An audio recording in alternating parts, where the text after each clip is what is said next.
The story of sugar in Trinidad dates back to the plantations of the 18th century.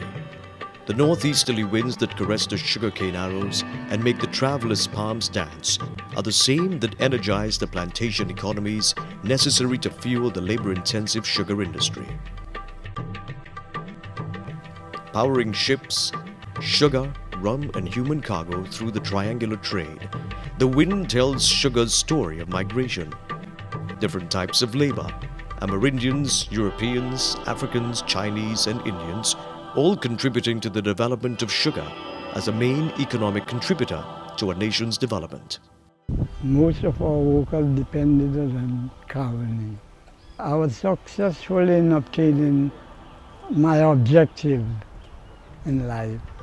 That is working, sustaining my children, and also my parents work in Caroni.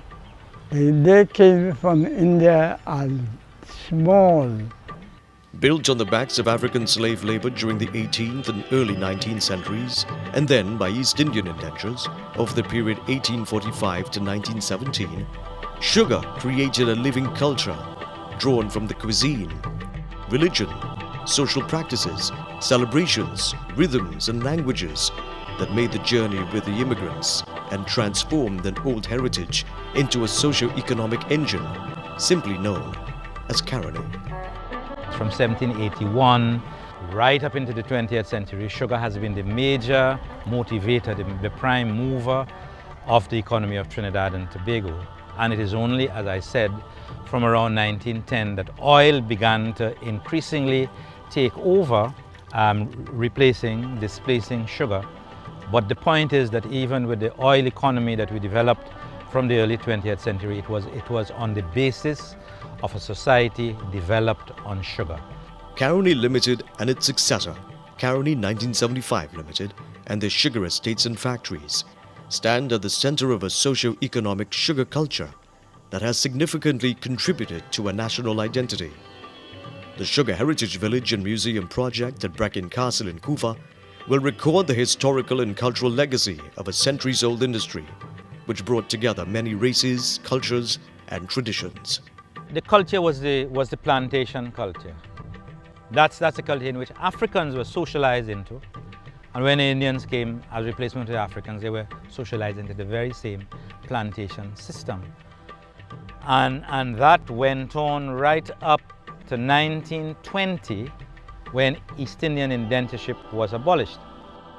Led by the Ministry of Tourism, the project also has the support of the Ministry of Arts and Multiculturalism, the lead agency for the development of the Sugar Museum, the village's main attraction, the University of Trinidad and Tobago, the National Gas Company, National Energy Company of Trinidad and Tobago, University of the West Indies, the European Union and the Ministry of Sport and Youth Affairs will also play a major role in the development of the property.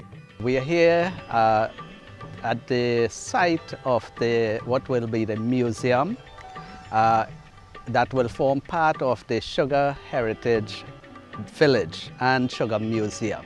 This building used to be the Human Resources Office when Caroni was operating. Prior to that, it used to be the house of the general manager of Caroni. That was when Caroni was under Tate and Lyle. It has a lot of history to it. It is said that Princess Margaret came here on vacation. Its architecture is really European, Spanish and Italian and part English as well. And it's an ideal building to house the museum. The Sugar Museum is a very important part of the whole project, because in the Sugar Museum we are going to house 200 years of the artifactual history of the sugar industry. And most of these artifacts we have already secreted, we have hidden them in all kinds of places, so that once the building is ready we are going to move immediately. And I'm seeing that Sugar Museum being fully operative within a year. Intended to capture, archive, preserve and showcase the legacy of the industry, the Sugar Heritage Village and Museum project will also recreate a living legacy of the many traditions that mirror the soul of the industry.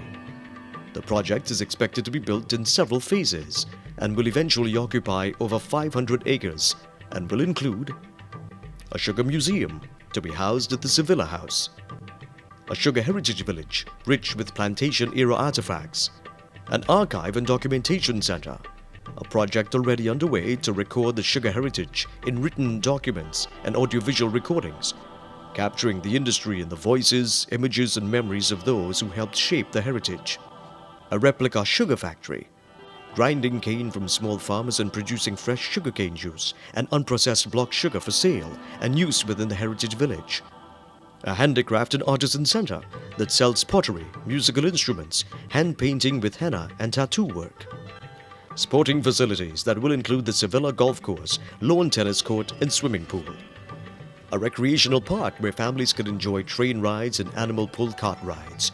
The 4 existing cooling ponds will be stocked with fish for recreational fishing, cooking, kayaking, and other water sports. An auditorium and cultural center for lectures, workshops, and seminars associated with the sugar culture, and for events and performances during the various festivals celebrated by sugar workers. A multi-purpose conference center and small guest house facilities. Already completed and sits at the entrance to Brecon Castle is the Visitor Information Center. By collating, protecting and showcasing the intangibility of a unique economic and social culture that shaped our history, we create a new tourism product, a place for recreation, contemplation, history and national pride. The Sugar Heritage Village and Museum adds to tourism's impressive collection of sites and attractions. With sugar, we as Trinidadians and Tobagonians have had the opportunity to appreciate the richness of the fabric our society is woven from, to reap the rewards of struggle, to travel from Barracoon to Boardroom. Through sugar, we affirm that Trinidad and Tobago is sweet. Preserving this valuable historical and cultural heritage, the Sugar Heritage Village and Museum project will reinforce our reality. The atmosphere, the people that you meet, and then moving from one section to another section and so on, you meet quite a lot of people with a different type of, cultures and so on. But you work like a family. You work like, that's it. You devoted your whole time because it's true that this is what you depend on. And you made it your career. And you work with everyone in various departments and so on. And it was enjoyable working in the days gone in Caroni Limited. These are the lands upon which the sons and daughters of Guinea, Dahomey and Benin created Brecon Castle, Bastille Hall, Milton, Forest Park and Waterloo, carving a whole culture of sugar, dominating the landscape of central and southern Trinidad.